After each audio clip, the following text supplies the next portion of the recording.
স্যাঁতস্যাঁতে বর্ষার বিকেলে পাকুড় পুকুরের ঘাটটা অদ্ভুত ভুতুড়ে হয়ে আছে।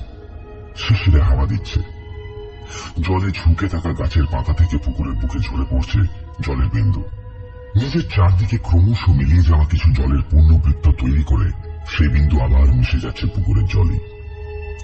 ভেঙে যাওয়া বাঁধানো ঘাটটায় বটগাছটার চাতালে উবু হয়ে বসে পাকুমিত্তির হাঁ করে এই দৃশ্যটা দেখছিল। তাকে দেখে মনে হচ্ছে টুপ টুপ টপ টপ জলের ফোঁটাগুলো ঠিক মতো ঝরে পুকুরে পড়ার উপর তার বাঁচা মরা নির্ভর করছে। এত মন দিয়ে চোখ বড় বড় করে গাছের পাতা থেকে পুকুরের বুকে জল ঝরে যাওয়া দেখার কারণ বলতে কিন্তু পাকুর কিছুই নেই। তবু মানুষের মন যখনই দুঃখ পায় খুব, চারদিকে সমস্ত অকিঞ্চিতকর জিনিসগুলোর দিকে নিজেকে ছুঁড়ে দিয়ে দুঃখটাকে ভুলে থাকতে চায়। পাকুর খুব মন খারাপ, এত মন খারাপ যে জলের ফোঁটাগুলোকে দেখে তার মনে হচ্ছে তার নিজের চোখ দিয়ে টপ টপ করে জল পড়ছে। আজ 2 দিন হলো তার পেটে কিচ্ছু পড়েনি। লোকজন আজকাল এত চালাক হয়ে গেছে না, আর এত রকম যন্ত্রপাতি বেরিয়ে গেছে যে তার মতো ছিঁচকে চোর, যাকে চোরেদের ইউনিয়নেরও কেউ পৌঁছে না, তার বেঁচে থাকাটাই মুশকিল হয়ে পড়েছে। পাকুর পুকুর একটা পুরনো পাড়া। পাকু জন্মেছে এখানে। হাত তার কোনো কালই খুব একটা পাকা নয়, তাই এই এলাকা ছেড়ে সে বেরোতেও পারেনি। লোকের পার্সটা, মোবাইলটা জানলা দিয়ে হাত বাড়িয়ে তুলে কি দরজা খোলা থাকবে টুক করে ঘরে ঢুকে পড়ে ঘড়িটা, চশমাটা বা ঘর সাজানো জিনিসপত্র তুলে নিয়ে চোর বাজারে বেঁচে দেয় সে। এই করে তার পেট চলে, দিনের রোজগার সে দিনেই করে। যেদিন খাওয়া দাওয়া করে হাতে একটু টাকা উদ্বৃত্ত থাকে, সেদিন 1 বোতল দেশি মদ নিয়ে নিজের আস্তানা মন্ডলদের ভাঙা বাড়ির ছাদের ঘরটার পাশে বসে পড়ে। দিব্যি চাঁদ দেখতে দেখতে, তারা গুনতে গুনতে, অনেক দূরের বড় বড় বাড়িগুলোর, শপিং মলগুলোর বাড়াবাড়ি রকমের বাহার দেখতে দেখতে তার চোখ ঢুলে আসে। 4 বছর আগে তারা সব বেচে আমেরিকায় চলে যাওয়ার পর থেকে মন্ডলদের বাড়িটা ভেঙে অ্যাপার্টমেন্ট হওয়ার কথা, কিন্তু তারপরই প্রমোটার কিসব মামলায় ফেসে যাওয়ায় বাড়িটা ভাঙা শুরু করা হয়নি এখনো। এটা অবশ্য পাকুর ভালোই হয়েছে। ছেলেকোটার ঘরটাকে একটু পরিষ্কার করে নিয়ে বিভিন্ন ছবি ছবি দিয়ে দেওয়ালের ফাটাগুলো ভালো করে ঢেকে ঢুকে সে দিব্যি একা একা থাকে। চুরি করে এই ঘরটাকে সাজিয়ে ফেলেছে সে। চুরির সব জিনিস সে বেচে না, যেগুলো তার খুব পছন্দ হয়ে যায় সেগুলোকে ঘরে নিয়ে চলে আসে। কিন্তু এ যা অবস্থা পড়লো, তার নির্ঘাত মনে হচ্ছে অত স্বাদের 3 পাল্লার পুরনো আয়নাটাকে বেঁচে দিতে হবে। দুঃখে এবার পাকুর চোখে সত্যি সত্যি জল চলে এলো। বুঝতেই পারছেন, একজন চোরের নিজের সম্পত্তির প্রতি যতটা টান হওয়া উচিত, পাকুর তার থেকে কিঞ্চিত বেশি আছে। আসলে আয়নাটা পাওয়া নিয়ে একটা মজার গল্প আছে। আয়নাটা ঘোষেদের বাড়িতে পাকু ছোট থেকে অনেকবারই চুরি করেছে। অনন্ত ঘোষের ছোট মেয়ে মামনি, যে নাকি এখন ইঞ্জিনিয়ার, ব্যাঙ্গালোরে থাকে, তার গালে চড় মেরে দূরবীন কেড়ে নেওয়ার ঘটনাটা মনে পড়ল পাকুর। পাকু তখন খুব ছোট। মামনির মামা তাকে দূরবীনটা এনে দিয়েছিল সিমলা থেকে। পাকুর গেটের বাইরে থেকে মামনির হাতে জিনিসটাকে দেখেই লোভ হয়। মামনি ছোট্ট ফ্রক পরে বাগানে ঘুরে বেড়াচ্ছিল, আর সে পরেছিল রং উঠে যাওয়া নীল রঙের হাফ প্যান্ট আর গাঢ় নীল জামা, স্কুলের ইউনিফর্ম। স্কুল ব্যাগ কাঁধে নিজের পয়সায় একটা চকলেট কিনে গেটের ফাঁক দিয়ে জুলজুলে চোখে তাকিয়ে এসে ডেকেছিল মামনিকে। কত বড় সাহস! একটা রোগা কালো তারই মতো বাচ্চা ছেলে বাড়ির গেটের ফাঁক দিয়ে শয়তানের মতন করে তাকিয়ে তাকে ডাকছে এই মামনি, এই মামনি করে। প্রথমে বিশ্বাসই হয়নি মামনির। ছেলেটা জানে সে ক্লাসে ফার্স্ট হয়, আর তার স্কুলে ইংরেজি ছাড়া কিচ্ছু বলা বারণ। মামনি গটগট করে এগিয়ে গেল গেটের দিকে, আর কড়া গলায় ঠিক ক্লাস টিচার ইপসিতা মিসের মতন করে জিজ্ঞেস করলো, ওয়ার ইউ? পাকুর তো চমকে গেছিল প্রথমটা। ইংরেজি আবার শক্ত কি? সেও তো স্কুল থেকেই ফিরছে, সেও ভাঙা ভাঙা ইংরেজি বলতে পারে। আর সেই ভাঙা ভাঙা ইংরেজিতেই জবাব দিয়েছিল, I am Paku, you want chocolate? মামুনির বেশ ভালোই লেগেছিল, আর ছেলেটাকে এবার চিনতেও পেরেছে সে। 1 নম্বরের বিচ্ছু, চায়ের দোকানটার সামনে ক্রিকেট খেলে, সব সময় চোখে শয়তানি। কিন্তু চকলেট দিচ্ছে তো, সে তো বেশ ভালোই ব্যাপার। দূরবীনটা বাঁ হাতে ধরে সে বেশ কায়দা করে ছেলেটার কাছে গিয়ে দাঁড়িয়েছিল গেটের এপারে। দারোয়ান কাকু কাছাকাছি নেই, চকলেটটা নিলেই হয়। ছেলেটা এদিকে জল জলে চোখে তাকে দেখেই যাচ্ছে। মামনি একটু লজ্জা পেয়ে ডান হাতটা বাড়িয়ে চকলেটটা নিয়ে নিয়েছিল। তারপরে হঠাৎ চোখে যেন সর্ষে ফুল দেখেছিল। ঠাস করে একটা জোরে চড় পড়েছিল মামুনির কাঁধে। যত না ব্যথায় তার চেয়ে বেশি বিশ্বাস না করতে পেরে ভেউ ভেউ করে কেঁদে ফেলেছিল মামুনি। তার হাত থেকে পড়ে গিয়েছিল দূরবীনটা, আর ছেলেটা সেই দূরবীনটা তুলে নিয়ে দৌড় মেরেছিল। মামুনির হাতে কিন্তু চকলেটটা রয়ে গেছিল। মামুনির কান্না শুনে দারোয়ান ছুটে এসেও তাকে আর ধরতে পারেনি। মামুনির কান্না একটু মন খারাপ হয়েছিল বটে তার, কিন্তু এরকম থাপ্পড় তাকে তার মা কত মেরেছে, সবসময় অত আদর করলে হবে? সে মন খারাপ অবশ্য বেশিক্ষণ টেকেনি। দূরবীনটা বড্ড ভালো ছিল। আর বাড়ি ফিরেই 1 মাসের জন্য মামার বাড়ি বেহালায় চলে গেছিল পাকু ওই দূরবীনটা নিয়ে। ফিরে এসে দেখেছিল মামুনি দূরে চলে গেছে পড়তে। তার আর পড়াশোনা হয়নি বেশি দূর, কিন্তু ইংরেজিটা সে এখনো বলতে পারে ভাঙা ভাঙা, বুঝতেও পারে। বেশি মদ খাওয়ার মতো ইংরেজি সিনেমা দেখাটাও তার আরেকটা নেশা, সেই ছোট্টবেলা থেকে। তার মাথা ভালো, প্রতি সপ্তাহে একটা করে ইংরেজি সিনেমা দেখে দেখে সে মোটামুটি চলনসই ইংরেজিটা শিখে নিয়েছে। মামুনির সঙ্গে আর তার দেখা হয়নি কোনোদিন। সে হোস্টেলে থাকত, বাড়িতে আসতেই না। তারপর কতদিন কেটে গেল, টাকা না হোক মোটামুটি একটা চোর হলো পাকু, নিজের পায়ে দাঁড়িয়ে গেল আর কি। তারপরে 3 বছর আগে ঘোষেদের বাড়ি ভাঙা শুরু হলো। মামুনির বাবা মারা গেছেন, সে তার মাকে নিয়ে ব্যাঙ্গালোর চলে যাবে। কোনো বাড়ি ভাঙা শুরু হলেই পাকু গিয়ে সরেজমিনে একবার দেখে আসে। মালিক কিছু ফেলে চলে গেলে সেটা চোরেরই হলো, তাই না? মালিকরা মানে মামুনিরা কেউ নেই এরকম একটা সময় ঘোষেদের বাড়িতে ঢুকে দোতলায় উঠেই পাকু অবাক। আরে বাড়ি ভাঙা শুরু হয়ে গেছে, অথচ এত সুন্দর 3 পাল্লার আয়নাটা কেউ নেয়নি। যে দেওয়ালে ওটা শোয়ানো রয়েছে সেটা এখনো ভাঙা শুরু করা হয়নি।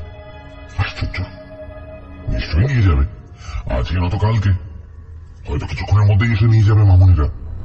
এই সুযোগটা ছাড়া যাবে না। চারপাশে কাজ করতে থাকা রাজমিস্ত্রিদের চমকে দিয়ে পাকু ঘরটায় ঢুকে বলে উঠল, এই তো আয়নারা, এরা আজকে চলে যাওয়ার কথা আছে তো। সকলে মাথা নাড়ে। পাকু বলে, তোরা কাজ করো, আমি নিয়ে যাচ্ছি। আরে আমি হচ্ছে সন্তু, মামুনের ড্রাইভার। পাকু টের পায় না এই মুহূর্তে বাড়ির সামনে একটা গাড়ি এসে থেমেছে। সোজা গিয়ে পাকু আয়নাটা তুলে নিয়ে দোতলার ভাঙা বারান্দায় বেরিয়ে যায়। বারান্দার এক পাশটা ভাঙা হয়ে গেছে, সেখান দিয়ে বেশ কিছুটা নিচে পাকুর পুকুরটা দেখা যায়। পা টলে গেলে এমনকি পড়েও যেতে পারে সে। দ্রুত বেগে কিন্তু সাবধানে আয়নাটা কাঁধে নিয়ে বারান্দাটা দিয়ে হাঁটে পাকু, কিন্তু মাঝপথে এসেই থেমে যায়, পারা যায় না। তার সঙ্গেই যত গন্ডগোলগুলো হয়, ওদিক থেকে তিনি আসছেন মামুনি। তার চোখে একটা সানগ্লাস। থমকে যায় পাকু। কি করবে এবার? ঘরে গিয়ে আবার হাঁটা দেবে ঘরটার দিকে? পাশ কাটিয়েও তো চলে যাওয়া যাবে না, বড্ড সরু বারান্দাটা। কিছু ঠিক করার আগেই মামুনি এসে একদম তার সামনে দাঁড়ায়। সানগ্লাসটা চোখ থেকে নামিয়ে কড়া গলায় জিজ্ঞাসা করে, কি ব্যাপার? কে তুমি?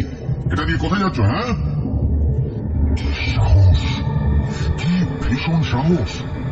এই আয়নাটা সে ব্যাঙ্গালোরে নিয়ে যাবে ভেবেছে, আর এই লোকটা কাঁধে করে নিয়ে চলে যাচ্ছে সেটাকে। মা বলছিল বটে, পাড়ায় চুরি খুব বেড়ে গেছে। এবারটা নির্ঘাত সেই চোর, মিটমিটে শয়তানের মতন চোখ, রোগা কালো, একটা সাধারণ গেঞ্জি আর প্যান্ট পরা লোক। কিন্তু চোরটা পকেটে হাত দিয়ে কি খুঁজছে?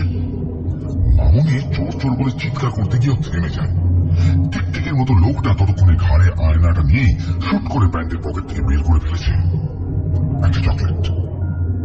সেটা তার সামনে নাড়াতে নাড়াতে জিজ্ঞেস করছে, you want chocolate Mamuni? Dangerous! লোকটা তার নাম জানলো কি করে? মামুনি এবার চিৎকার করে উঠেছে, চোর চোর চোর! আর পাকু মামুনির হাতে চকলেটটা গুঁজে দিয়ে আয়নাটা নিয়ে সোজা দোতলার বারান্দার ভাঙা জায়গাটা দিয়ে ঝাঁপ দিয়েছে পাকুর পুকুরে। কিছুক্ষণ হাওয়ায় বুকটা ধরফর করছে, জলে পড়বে তো, পাড়ে মাথা ঢুকে গেলে কিন্তু শেষ। না, ছপাস করে জলেই পড়ল পাকু। ঝপ করে একটা শব্দ হলো। সে ঠিকই ধরেছিল, আয়নাটা তো ভাসছে। সেটাকে ভাসিয়ে নিয়ে সোজা সে সাঁতার কাটতে শুরু করেছে নিজের আস্তানার দিকে। পুকুরের অন্য পাড়েই মন্ডলদের বাড়ি, তার আস্তানা। ততক্ষণে প্রচুর লোক এসে ঘিরে ধরেছে মামুনিকে, রাজমিস্ত্রি থেকে শুরু করে তার আসল ড্রাইভার। তারা সবাই পুলিশ ডাকতে চায়, কিন্তু এই ঝামেলা এখন মামুনি জড়িয়ে পড়লে চলবে না। তার ফ্লাইট আর 2 ঘন্টা বাদে। আর সবচেয়ে বড় কথা, সে পাকুকে চিনতে পেরেছে। এই তো সেই বাচ্চা ছেলেটি যে খুব ছোটবেলায় তাকে চড় মেরে গেটের বাইরে থেকে তার দূরবীনটা নিয়ে পালিয়ে গেছিল। কি দোষী! মামনি দেখে প্রাণপণের রোগা লোকটি আয়নাটা ভাসিয়ে নিয়ে সাঁতরাচ্ছে, পুকুরে জল চকমা করছে, আয়নার কাঁচও রোদে তার চোখ ধাঁধিয়ে যায়। ছোটবেলার মতো এখনো সে চকলেট খেতে ভালোবাসে। হেসে ফেলে মামনি, প্যাকেট খুলে এক টুকরো চকলেট মুখে পড়ে। তো এই হলো পাকুর চুরির সবচেয়ে মজাদার গল্প। সে ভেবেছিল চকলেটটা দিয়ে আসবে কাউকে মামনির নাম করে, সেটা আর হলো না। বদলে অ্যাকশন হলো, রোম্যান্স হলো। কিন্তু এই 3 বছরে তার অবস্থা ক্রমাগত খারাপ হয়েছে। লোকজন আরো সাবধানী হয়ে গেছে, তাকে চিনেও ফেলেছে। তারা রোজ রোজ রোজগার হয় না, বেশি রিস্ক নিতে গুলিগোলা চালাতে তার ইচ্ছে হয় না একেবারে। উফ, আজ কিছু টাকা পয়সা না পেলে রাতে তো পেটে গামছা বেঁধে শুয়ে থাকতে হবে। চাতাল থেকে উঠে পড়ে পাকু, আর ক্লান্ত ক্ষুধার্ত দেহে টলতে টলতে আরো কিছু রাতে সে যখন নিজের বাড়ির দরজায় এসে দাঁড়ায়, তখন তার মাথা ঘুরছে। খিদের জ্বালায় সে ভালো করে কিছু দেখতে পাচ্ছে না। নিজের ঘরে গিয়ে একটু জল খেয়ে শুয়ে পড়বে ভেবে টলতে টলতে ভাঙা গেটটা দিয়ে ঢুকে পড়ল সে। আর সঙ্গে সঙ্গে তার বুকটা ছ্যাপ করে উঠল। চোরেদের ষষ্ঠেন্দ্রিয় থাকাটা খুব প্রয়োজনীয়। পাকুরও আছে, সামান্য হলেও আছে। সেই দিয়ে সে বুঝতে পারল কিছু একটা ঘটেছে। মন্ডলদের বাড়ির হাওয়াটা তাকে বলছে আজ কিছু একটা অন্যরকম হয়েছে এখানে। কি একটা নড়ে উঠল যেন। তার পাশেই একটা ব্যাং ডেকে উঠল। এটা চমকে উঠল পাকু। আর সেই মুহূর্তে তাকে বিভ্রান্ত করে তার নাকে ঢুকল একটা গন্ধ। পাকু নিজের নাককে বিশ্বাস করতে পারছে না। খাবারের গন্ধ। কিছু ভাজা হয়েছে বা হচ্ছে, কিন্তু এই গন্ধ এখানে এলো থেকে। পাকু জানে অসম্ভব, হতেই পারে না। তার ভ্রম হচ্ছে, মোহ। তবু না, বুঝতে পারে এটা খাবারের গন্ধ। দুনিয়ার সবচেয়ে বড় আকর্ষণ। একজন ক্ষুধার্ত মানুষকে কোনো সম্মোহন শক্তির মতো টেনে নিয়ে যেতে পারে এই গন্ধ। সমস্ত ভুলে পাকু সেই গন্ধের পেছনে পেছনে হোঁচট খেতে খেতে এগিয়ে চলল। রোজ এই বাড়িটা এসে ঢোকে। এই বাড়িটার আনাজ কানাজ তার চেনা, প্রতিটি দেওয়ালের ফাটা দাগ, চলটা উঠে যাওয়া অংশ তার নখদর্পণে। তবু সে আজ যখন চির চেনা তার বাড়ির ভিতর দিয়ে সেই গন্ধের পিছন পিছন নিজে নিজেই এক অচেনা পথে চলতে লাগলো, তার কখনো মনে হলো না এই দরজাটা সে দেখেনি কখনো। দেওয়ালের এইখানে এই ফোকরটা নতুন। যে সিঁড়িটা দিয়ে সে উঠছে নামছে, সেটা তো গজিয়ে উঠেছে সত্য, হয়তো এই রহস্যময় ঘন অন্ধকার রাতে। মোট কথা সে বুঝতেই পারল না আজ রাতে মন্ডল বাড়ির ভিতরে যেন গজিয়ে উঠেছে অন্য একটা ভয়ঙ্কর বাড়ি। খাবারের লোভ দেখিয়ে সে বাড়িটাই কি পাকুকে ঢুকিয়ে নিচ্ছে নিজের ভিতরে, খেয়ে নিচ্ছে। পাকুর কিন্তু কোনো হুঁশ নেই। নির্বাক যন্ত্রের মতো সে এগিয়ে যাচ্ছে। তার চোখ প্রায় বোঝা, সে সম্পূর্ণ আত্মনিয়ন্ত্রণহীন। হঠাৎ পাকুর আধ বোঝা চোখ দুটো একটু কুঁচকে গিয়ে পুরোটা খুলে যায়। সে দেখতে পেয়েছে একটা দরজা, আধ বোঝা দরজা। আলো আসছে তার ভিতর থেকে। সে প্রায় দৌড়ে যায় দরজাটার দিকে। তার একবারও মনে হয় না দরজার ভিতর দিয়ে এত রাতে আলো আসাটা অস্বাভাবিক। কে আছে ওখানে, কে জ্বালিয়েছে আলো? তার বিপদ হতে পারে, ভয়ঙ্কর অলৌকিক কোনো বিপদ। কিচ্ছু না ভেবে সেই আলোর রেখাটিকে ধরে এগিয়ে গিয়ে পাকু দরজাটা খুলে ঢোকে। ঢুকে চমকে যায়। দেখে একটা টেবিল, লম্বা টেবিল, অনেকের খাওয়ার টেবিল। সেই টেবিলের শেষ প্রান্তে পাতা আছে একটা চেয়ার। চেয়ারটার হাতল দুটো যেন দুটো সিংহের থাবা। সেখানে ধারালো সবুজ লোক ঝকমক করছে। আর চেয়ারের মাথায় খোদাই করা এক ভীষণ দর্শন রাক্ষসের মুখ। তার চোখ দুটি লাল পাথরের, যেন রক্ত পাথর হয়ে আছে। পাকুর মনে হয় ওইগুলোকে বোধহয় চনি বলে। তার বিশাল দাঁতগুলো পাকু দেখতে পায়। ধারালো মুক্ত দিয়ে ঝকঝকে সাদা, বিভৎস। আর সেই চেয়ারটির সামনে পাকু দেখতে পায় টেবিলে স্তূপাকৃতি হয়ে আছে প্রচুর খাবার। লুচি, বেগুন ভাজা, মাংস, মাছের কালিয়া, রসগোল্লা, মুড়িঘণ্ট, মাছের মাথা দিয়ে ডাল, সব খাবার, সমস্ত কিছু যা যা পাকুর প্রিয়। চেয়ারটিতে কিন্তু কেউ বসে নেই। পাকু সোজা লম্বা টেবিলটার পাশ দিয়ে দৌড়ে যায় সেই চেয়ারটার দিকে, কিন্তু পৌঁছানো পর্যন্ত অপেক্ষা করে না। তার আগেই দেখে খাবারের প্লেট রাখা আছে। সে হুমড়ি খেয়ে পড়ে খাবারগুলোর উপর, দু হাতে তুলে বাহ্যিক জ্ঞান শূন্যের মতন মুখে পড়তে শুরু করে বিভিন্ন খাবার দাবার। লুচি, বেগুন ভাজা, মাংস, সব সব সব সব তার প্রিয়। তার একবারও মনে হয় না কেউ কি ফাঁদ পেতে রেখেছে তার জন্য। এগুলো কি টোপ? কিচ্ছু মাথায় আসে না পাকুর। সে দেখতেই পায় না খাবারগুলোর হাত ছোঁয়ানোর সঙ্গে সঙ্গেই যেন চঞ্চল হয়ে উঠেছে গোটা ঘরটা, ভয় কেঁপে উঠেছে। আর সেই চঞ্চলতা শুরু হয়েছে চেয়ারটি থেকে। চেয়ারটা কি আসলে চেয়ার নয়, চেয়ারটি কি হাঁটু গেড়ে চেয়ারের মতো বসে থাকা এক রাক্ষস অথবা রোবট, যার চোখ রক্তবর্ণ ঝকমকে চুনির, তার ধারালো দাঁত মুক্তোর মতো সাদা, তার হাতে সিংহের থাবা, সেখানে সবুজ নোক। আর এখন পাকু খাবারগুলোর হাত ছোঁয়াতেই কি প্রাণ ফিরে পেয়েছে সেই রোবট। হ্যাঁ তাই, সত্যিই তাই। হাঁটু গাড়া অবস্থা থেকে সেই অদ্ভুত দর্শন ভয়ঙ্কর মূর্তিটি উঠে দাঁড়ায়। আস্তে আস্তে ভারী মৃত্যুর মতো নিঃশব্দ পদক্ষেপে পাকুর পেছনে এসে দাঁড়ায়। পাকু এত মন দিয়ে খাচ্ছিল যে সে কিচ্ছু বুঝতে পারে না। তার হঠাৎ মনে হয় তার মাথায় একটা ঠান্ডা ধাতুর ছোঁয়া এসে পড়ল, আর সেই ধাতুর হাত যেন তার চুলের মুঠি ধরে তাকে তুলে নিল আকাশে। পাকু বুঝতে পারে না কি করবে। সে খাবারগুলো ছেড়ে প্রথমে উঠতে চায় না, হাতে করে নিয়ে নিতে চায় লুচি, বেগুন ভাজা, মাংস। হাত ছাপিয়ে পড়ে যায় সেগুলো টেবিলটায়। পাকু চুলের প্রচন্ড যন্ত্রণায় পিছনে মুখ ফিরিয়ে নিজের চোখে বিশ্বাস করতে পারে না। সে দেখে চেয়ারটি জীবন্ত হয়ে পরিণত হয়েছে এক রাক্ষসে। তার ভীষণ দর্শন মুখ থেকে গরম নিঃশ্বাস এসে স্পর্শ করে পাকুর চোখ, নাক, সেগুলো প্রায় ঝলসে যায়। প্রচন্ড ভয়ের মধ্যেও পাকুর একটু আরাম হয়। সে খেয়ে নিয়েছে প্রাণ ভরে। এবার সে ভাবতে পারছে যা হবে দেখা যাবে। এক্ষুনি তাকে মেরে ফেলবে। জিজ্ঞেস করতে গিয়েও করতে পারে না পাকু। তার মনে হয় রাক্ষসের নিঃশ্বাসে তার দম বন্ধ হয়ে আসছে, চোখ ঝাপসা হয়ে আসছে, তার ঘুম পাচ্ছে। হতে পারে চোখের সামনেটা অন্ধকার হয়ে আসে পাকুর। সে নেতিয়ে পড়ে। চোখ খুলে পাকুর দেখে সে সেই চেয়ারটাতেই বসে আছে। রাক্ষসকে ধারালো সবুজ রঙের থাবাওয়ালা হাতগুলি আর চেয়ারের হাতও নেই। তারা আড়াআড়ি ভাবে একে অপরকে অতিক্রম করে স্থির হয়ে থেকে পাকুকে যেন কঠিন বাহু বন্ধনে জড়িয়ে রেখেছে নিজের বুকের সঙ্গে। রাক্ষসটি হাঁটু মুড়ে বসে চুপ, যেন সাধারণ একটি চেয়ার। তার প্রাণ নেই। সেই চেয়ারে রাক্ষসের কোলের উপর পাকু বসে আছে। পাকুর বুক ধরফর। সে এদিক ওদিক তাকিয়ে দেখে একটা স্বল্প আলোকিত ঘর, তার পাশেই আরেকটি ঠিক একই রকম চেয়ার। সেখানেও কি কেউ বসে আছে? রাক্ষস চেয়ারটির পিঠ দেখতে পাচ্ছে সে। কাঁটা উঠে গেছে শীত দাঁড়াবে। ওই চেয়ারটিও কোনো সন্দেহ নেই জ্যান্ত হয়ে যায় কখনো কখনো। তার মাথার পিছন দিক দেখে মনে হয় একই রকম দেখতে থাকে। এই চেয়ারটির মতোই আরেকটা রাক্ষস। চোখ কপালে উঠে যায় পাকুর।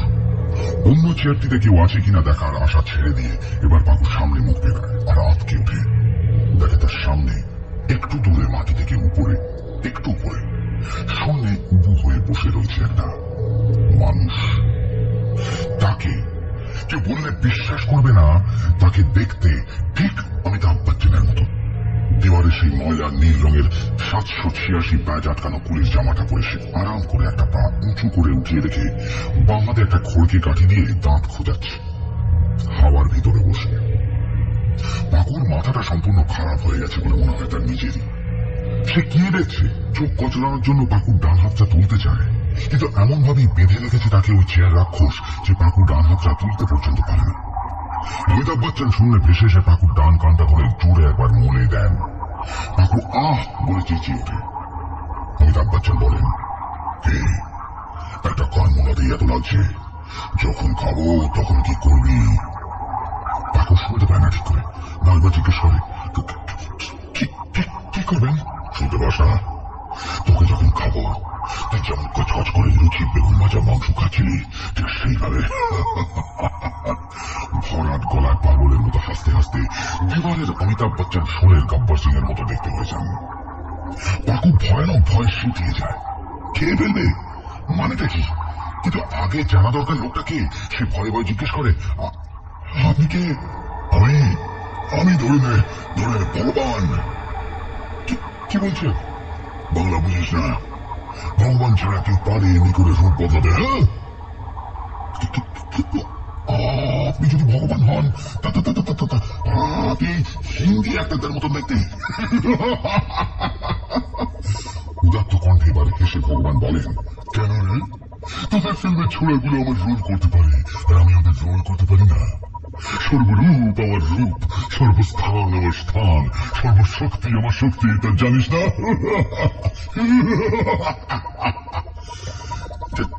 জানি। ঈষৎ আস্তে উত্তর দেয় পাকু, আর তার চোখের সামনে গব্বর সিং থেকে এবার একটা তাঁড়কাকে পরিণত হন ভগবান, আর উড়ে এসে প্রকাশ করে একটা ঠক্কর দেন পাকুর মাথার মাঝখানে। জিজ্ঞেস করেন, তোকে কেন খাবো জানিস? কেন? তবে শোন। ভগবান একটু দূরে গিয়ে এবার একটা সাধারণ মাঝবয়সী লোকের রূপ ধরে হাওয়ায় বাবু হয়ে বসে বলতে শুরু করেন। সে এক লম্বা গল্প। জানতে গেলে মানব জাতি সম্পর্কে তোর ধারণাটাকে একটু বদলে ফেলতে হবে, বুঝেছিস? শোন, কিন্তু সাবধান, বিশ্বাস করবি, হাসলেই আবার দাঁড়কাক হয়ে উড়ে গিয়ে ঠক্কর দিয়ে মাথা ফাটিয়ে দেবো, বুঝেছিস? পাকু ভয়ে ভয়ে মাথা নাড়ে। ভগবান শুরু করেন, আদিকালে, অনেক আগে, এখন যেমন মানুষ শুধু নারী আর পুরুষে বিভক্ত সেরকম ছিল না। তাদের মাঝখানে ছিল আরো এক ভাগ, অর্ধনারীশ্বর। ছি করার কিছু নেই। এই শেষ নয়, তখন মানুষের চেহারা ছিল অদ্ভুত। দুটো মাথা, একটা অন্যটার উল্টো দিকে লাগানো, চারটে পা, চারটে হাত।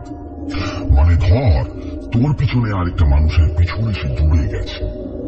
বুঝতে পারছিস তো? সেই এক জোড়া মানুষ মিলিয়ে একটা মানুষ। মাকড়সার মতো দেখতে ছিলি তোরা। আটটা হাত পা দিয়ে লাফিয়ে লাফিয়ে ঘুরপাক খেতে খেতে এদিক থেকে ওদিক যেতি, আর ওদিক থেকে এদিক আসতি। এই যে প্রতি মানুষের ভেতরে দুটো মানুষ, তারা কখনো দুটো ছেলে, কখনো দুটো মেয়ে, আবার কখনো একটা ছেলে হতো আর একটা মেয়ে হতো। সেই অনুযায়ী ঠিক হতো কে ছেলে কে মেয়ে, কে দুটোই। তখন তোদের বুদ্ধি শুদ্ধিও ছিল অনেক, শক্তিও ছিল প্রচুর। অনেক তাড়াতাড়ি এত সব যন্ত্রতন্ত্র ছাড়াই অনেক কাজ করতে পারতি তোরা। ভগবান থামেন। পাকু জিজ্ঞেস করে, আমরা এরকম হয়ে গেলাম কি করে? তারপর? তার ছেলের হাসি হেসে ভগবান বলেন, কি করে আর বল, নিজেদের দোষী। বদবুদ্ধি তো গিজগিজ করছে তোদের মাথায়। তোদের বাড় বাড়লো, ভাবলি তোদের এত যখন ক্ষমতা, তখন পৃথিবীতে আর তোরা আটকে থাকবি কেন? আট ঠ্যাঙে তোরা স্বর্গে চড়বি লাফাতে লাফাতে। সেই ধান্দায় একটা লিডার বানিয়ে তার পিছন পিছন মিছিল করে তোরা স্বর্গের দিকে চললি হই হল্লা করতে করতে। ভেবে দেখলাম তোদের একটু শিক্ষা দেওয়া দরকার। সুতরাং স্বর্গ থেকে বজ্র ফেলে তোদের দু আধখানা করে কেটে ফেলা হলো, প্রত্যেককে উইদাউট ফেল।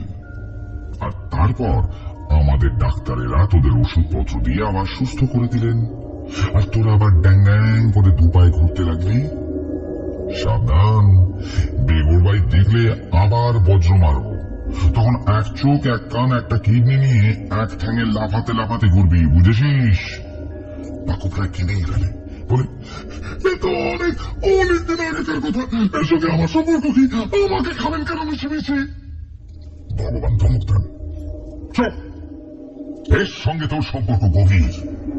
যা বলবো চুপ করে শুনবি। মাঝখানে ফ্যাচর ফ্যাচর করলে এক কামড়ে নাক ছিঁড়ে নেব। এই যে তোরা একটা করে ছিলি, এবার দুটো করে হলি, এর ফলে কি হলো না, তোমরা নাছর বান্দা মানুষেরা প্রাণপণে পৃথিবী চষে ফেলে আরেকটা অংশকে খুঁজতে শুরু করলে, আর একটা অংশ যেই আরেকটা অংশকে পেয়ে গেলে অমনি তারা দুজনে একসঙ্গে থাকতে শুরু করলে। কখনো দুটো ছেলে, কখনো দুটো মেয়ে, কখনো একটি ছেলে একটি মেয়ে। যদিও খুঁজে পাওয়া খুব কঠিন, তোমাদের অধিকাংশই পায় না। আর তোমায় আমি খাবো কারণ আমি তোমাদের খাই। পরিষ্কারই বলছি বাবু, রাগঢাক কিছু না রেখে, মানুষ খেতে আমি বড় ভালোবাসি, গোটা মানুষ, অর্ধেকটা নয়। তোমাদের একজোড়াকে পিঠে পিঠে আঠা দিয়ে জুড়ে দিয়ে গপ করে এই তো বড় হাঁ করে খেয়ে নিতে আমি বড্ড ভালোবাসি। এবার খাবার স্ট্যান্ডার্ডের কথা যদি ধরো, বা টেস্টের কথা, তবে সবচেয়ে উপাদেয় খেতে একটি ছেলে আর একটি মেয়ে নিয়ে তৈরি অর্ধনারীশ্বর জোড়াখানি। আহা, কি করবো বলো বাধ্যন, আমি তো বহুরূপী, বহুরূপ দেখা আমার কাজ। আমি যেই তোমাদের একটি জোড়াকে দেখতে পেয়ে যাই, অমনি আমি তাদের ভুলিয়ে আমার কাছে নিয়ে এসে করে খেয়ে ফেলি। তোমাকেও সেই জন্যই এনেছি, আর তোমার মহিলা জোড়াটিকেও। তোমরা সেই পুরাকালে মিলে একটা অর্ধনারীশ্বর মানুষ ছিলে। পাকুর মাথাটা যেন গলিয়ে ওঠে। এই অদ্ভুত প্রাণীটা তাকে খেয়ে ফেলবে, আর তার জোড়া কেউ। কে তার জোড়া? একটি মেয়ে। মেয়েটি কে? পাকুর এবার ভয়ের চেয়ে বেশি কৌতূহল হয়, কিন্তু আগে অন্য একটা জিনিস জানা দরকার। সে প্রশ্ন করে, আপনি বহুরূপী? হ্যাঁ, আমি বহুরূপী। তবে যে আপনি একটু আগে বললেন আপনি ভগবান। বলেছিলাম বুঝি? ও, এখন আর বলছি না, আমি বহুরূপী, এই ভগবানের মতোই। ধরে নে না ভগবানই শান্তিতে মরবে। যেটা বলছিলাম বুঝতে পেরেছিস? পাকু ভয়ে ভয়ে মাথা নেবে। ছাই বুঝেছিস, গরু, কিচ্ছুই বুঝিস নি। তোরা মানুষরা উদাহরণ ছাড়া কিছুই বুঝিস না। দাঁড়া, উদাহরণ দিয়ে বোঝাচ্ছি। আমার সাঙ্গ আর পাঙ্গ তোকে উদাহরণ দেবে। সাঙ্গ পাঙ্গ, একে উদাহরণ দেখে দাও। এর আরেকটা অর্ধেক উঠেছে। পাকু শুনে তার দিকে পিঠ করে থাকা চেয়ারটা জবাব দিল গম্ভীর গলায়, না মালিক, মেয়েটা এখনো বেহুশ। পাকু এবার ঘটনাটা ধরতে পারছে। লোকটা ভগবান টগবান কিচ্ছু না। দুটো চেয়ারের মতো দেখতে রোবট জুটিয়েছে। একটার নাম সাঙ্গ, অন্যটার নাম পাঙ্গ। তবে হতেই পারে মানুষ ধরে খায়, অদ্ভুত কোন প্রাণী। নানা রকম গল্প দিচ্ছে। এরকম গল্প আগেও পাকু শুনেছে, সিনেমাও দেখেছে। মোদ্দা কথা, ওই হায়ের ভিতর ঢুকে গেলে তো আর চলবে না, এখান থেকে পালাতে হবে। কিন্তু না, একা নয়। বলল যে একটা মেয়ে আছে যে নাকি বহুকাল আগে তার সঙ্গে জোড়া ছিল। ভাবা যায়? এসব গাঁজাখুরি গল্প যদি বিশ্বাস নাও করে পাকু, তবু মেয়েটি কে? সেও তো একটা মানুষ, তাকে ফেলে রেখে তো পালানো যায় না। পাকু বুঝতে পারে তার পিঠের পিছনের চেয়ারটা ক্রমশ নড়ে উঠছে, জ্যান্ত হয়ে উঠছে। কেন কে জানে? উদাহরণ দেবে বলে উপায়। কিসের উদাহরণ দেবে সে কিছুই বুঝতে পারে না। তবে বোঝে তাকে বেঁধে রাখা চেয়ারে বাহুবন্ধন খুলে যাচ্ছে। চেয়ারটা দাঁড়ায়। পাকু ধাপ করে পড়ে যায় মেঝেতে, তারপর চট করে দুর্বল পায়ে সরে যায় অন্যদিকে। তাকে রাক্ষসটা আবার জীবন্ত। অন্যদিকে অন্য রাক্ষসটা দাঁড়িয়েছে, তার হাতে একটা মেয়ের দেহ। মেয়েটা সালোয়ার কামিজ পরে আছে। দেহটাকে আস্তে আস্তে নামিয়ে রেখে রাক্ষস ধরে এগিয়ে আসে একে অপরের দিকে। পাকু লক্ষ্য করে একটা রাক্ষস ছেলে, একটা মেয়ে, কিন্তু তারা কি করে দেখতে চায় না পাকু। তার ভয় করে ওঠে। সে দৌড়ে যায় মাটিতে শুয়ে থাকা অজ্ঞান মেয়েটির দিকে, হাঁটু গেড়ে বসে তার পাশে। সঙ্গে সঙ্গেই তার মনে হয় সে নিজেকে বিশ্বাস করতে পারছে না। সে ছিটকে যাবে দেওয়ালের দিকে। কি আশ্চর্য, মাটিতে শুয়ে আছে মামনি।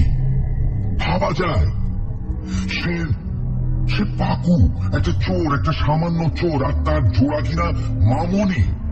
আদিকালে তারা একসঙ্গে থাকতো একটি জোড়ায়। তাদের মধ্যে এখনো সেই আকর্ষণ খেলা করে, এখনো তারা পরস্পরকে খোঁজে। পাকুর মাথাটা ঘুরে ওঠে। সে কি ঠিক চিনতে পেরেছে? পাকু বহুরূপের দিকে তাকায়।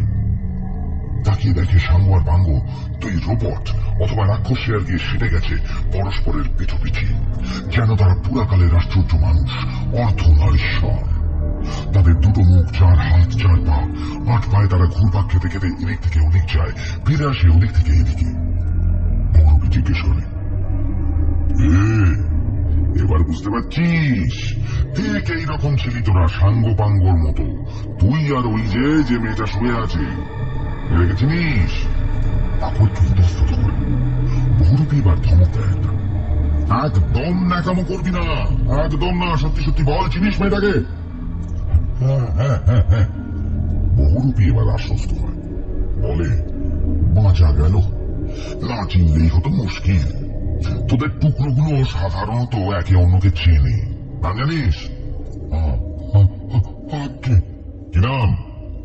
মামনি। বিকেলে অফিস থেকে ফিরে ব্যাঙ্গালোরে ঘরে একা ছিল মামনি। মা দিদির বাড়ি গেছে। আজ হঠাৎ করে কেন কে জানে তার মনে পড়ছিল কলকাতার কথা। ছোট ছোট সব ঘটনা। কি অদ্ভুত ভাবে তার 3 পাল্লার অত প্রিয় আয়নাটা চুরি হয়ে গেছিল। ছোট থেকে এতবার মুখ দেখেছি ওই আয়নাটায়, এত ভাবে যে কখনো কখনো মনে হয় ওই আয়নাটা যেন তার একটা অংশের মতোই। সেটা কি আশ্চর্যভাবে চুরি করে নিয়ে গেল একটা লোক। কফি খেতে খেতে এসব ভাবতে ভাবতে একটু ঢুলে গেছিল মামুনি। হঠাৎ ফ্ল্যাটের দরজাটার বাইরে একটা শব্দ শুনে সচকিত হয়ে উঠল সে। একতলার ছোট্ট ফ্ল্যাট তাদের, যে কোনো সময় যে কেউ ঢুকে পড়তে পারে। কনস্টেবলটা বন্ধ তো? হ্যাঁ, মনে তো হয় করেছিল, পরে কেউ খুললে সে জানে না। বিরক্ত হয়ে ওঠে মামুনি। আই হোল দিয়ে দেখার চেষ্টা করে বাইরেটা, কিচ্ছু দেখা যাচ্ছে না। বাইরের আলোটা বোধহয় জ্বালানো হয়নি। একটু ইতস্তত করে দরজাটা খুলে দেখে সিঁড়িতে ঝোলানো কাপড়টা দুলছে। দরজার সামনে সুর একটা কাঁপছে, কেউ যেন ছিল। সে দরজা খুলতেই দৌড়ে উঠে গেছে উপরে। একটু পায়ের শব্দ পাওয়া গেল নাকি? মামুনি আলো সুইচটা জ্বালায়, ছিড়িক করে একবার জ্বলে উঠেই বাল্বটা কেটে যায়। মামুনির হঠাৎ ভয় করে ওঠে। না, ভয় করলে চলবে না, দেখা দরকার। গোটা ফ্ল্যাটটা তো ফাঁকা নয়, ভয় কি আছে? নিচেই ওয়াচম্যান আছে। আস্তে দরজাটা টেনে দিয়ে সে দোতলায় ওঠার সিঁড়িতে পা রাখে। আধো অন্ধকারে ঠাওর করে দোতলায় উঠে আসে মামুনি।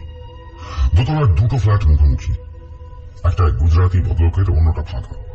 মামুনি দোতলায় উঠে অবাক হয়ে দেখে ফাঁকা ফ্ল্যাটটার দরজা যেন একটুখানি ফাঁক। অল্প হলুদ আলো বেরিয়ে এসে ঢেকে দিচ্ছে তার পা।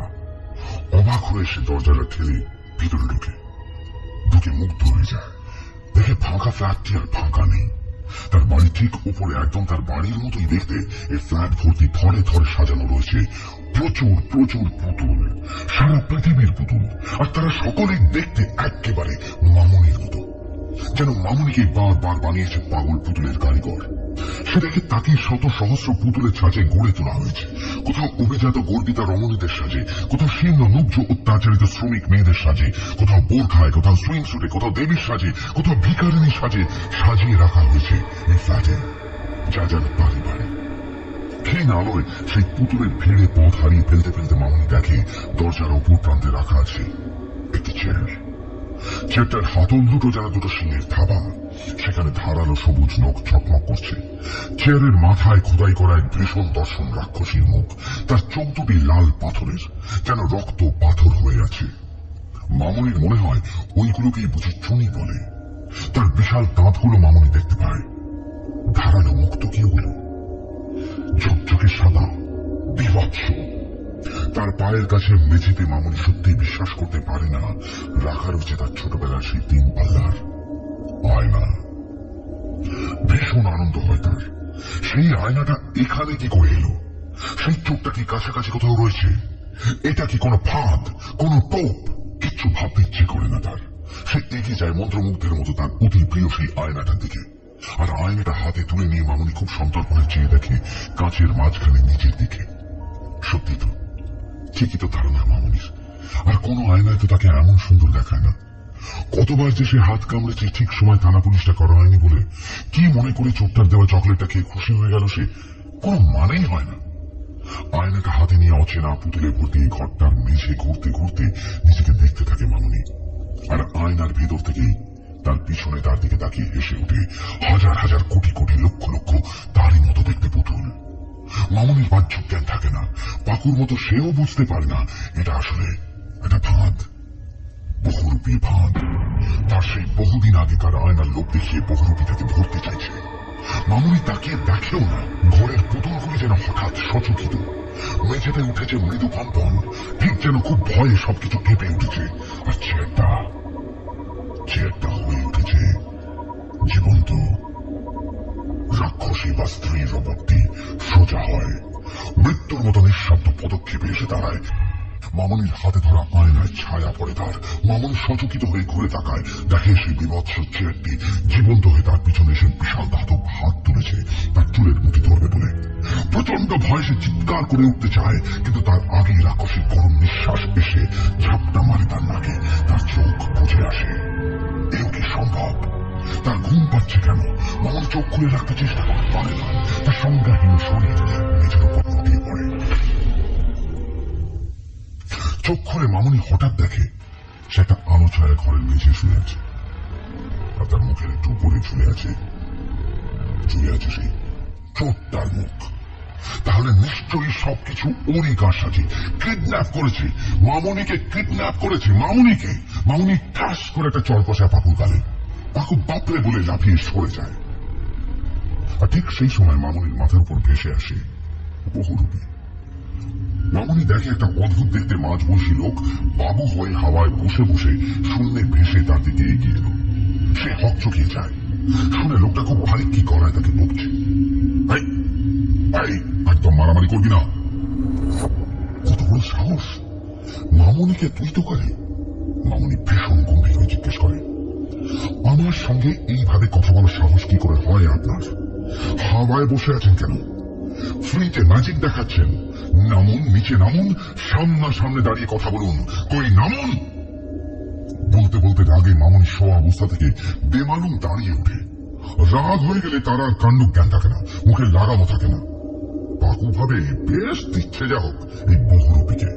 তার গালে যেমনি একটা 82 শিকার হাঁকালো, তেমনি যদি বহুরূপীর গালে হাঁকাতে পারে তাহলে একটা কাণ্ড হবে। সে শুনে মামনি বলেই যাচ্ছে, দেখুন ওরকম সস্তা ম্যাজিক আপনি আমায় দেখাবেন না। শূন্যে ভাসতে যে কোনো মানুষ পারে, দু একটা যন্ত্রপাতি লাগে। নিচে নামুন, নিচে, সাহস থাকে তো নিচে নামুন। কে আপনি? কে? হ্যাঁ কে? আগে আপনাকে আমি জুতো পেটা করব, তারপর ওই শয়তান চোরটাকে আমি দেখে নিচ্ছি। মামনি পা থেকে খুলে চটিটা হাতে নিয়ে নেয়। পাকুর বুকটা ধক করে ওঠে। মামনি তাকে চিনতে পেরেছে, কিন্তু বহুরূপী বোধ হয় ভীষণ রেগে গেছে। পাকু আর মামনির চোখের সামনে সে অনবরত ঘুরতে শুরু করে সঙ্গে, আর তার সারা অঙ্গ প্রত্যঙ্গে, বুকে, পিঠে, পেটে, ঘাড়ে, পায়ে, মাথায়, মুখে অনবরত ঢেউয়ের মতো তৈরি হয় আর মিলে যায় হাজার হাজার মানুষের মুখ। সারা পৃথিবীর মানুষ তারা। কি অদ্ভুত তাদের দেখতে, অথচ কি একরকমের।